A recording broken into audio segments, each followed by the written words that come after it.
Terus sekali, dapat kepuang lah.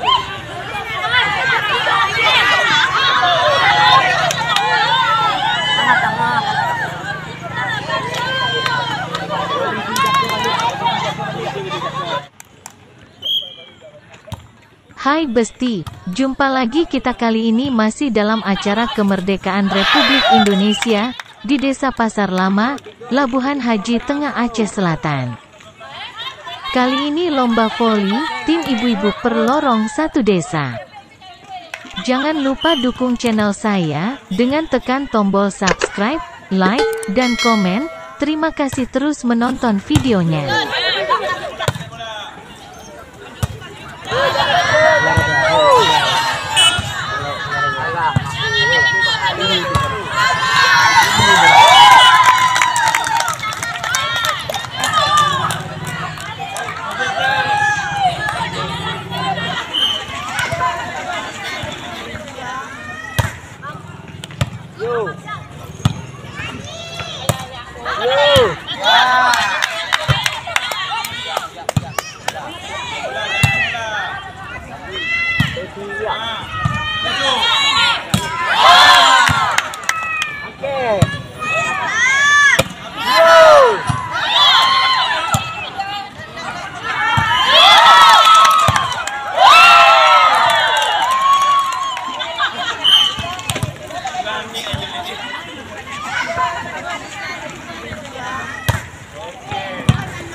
Siap.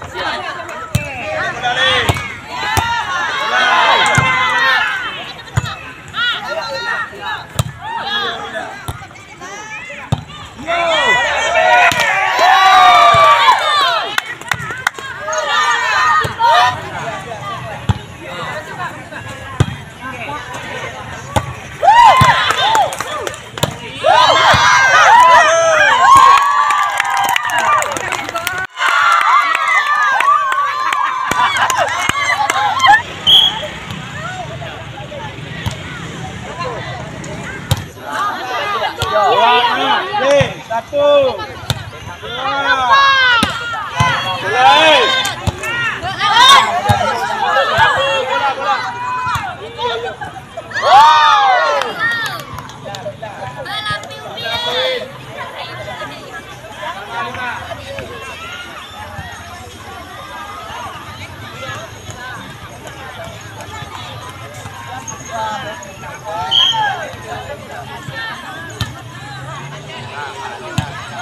Tegak tu.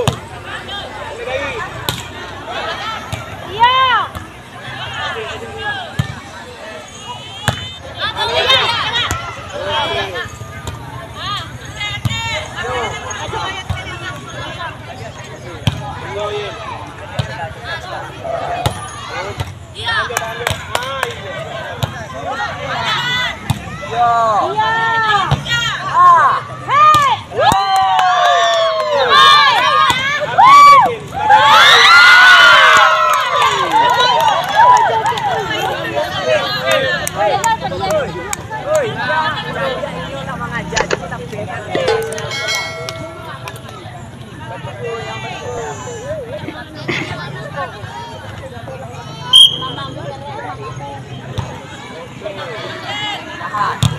Bola terlihat.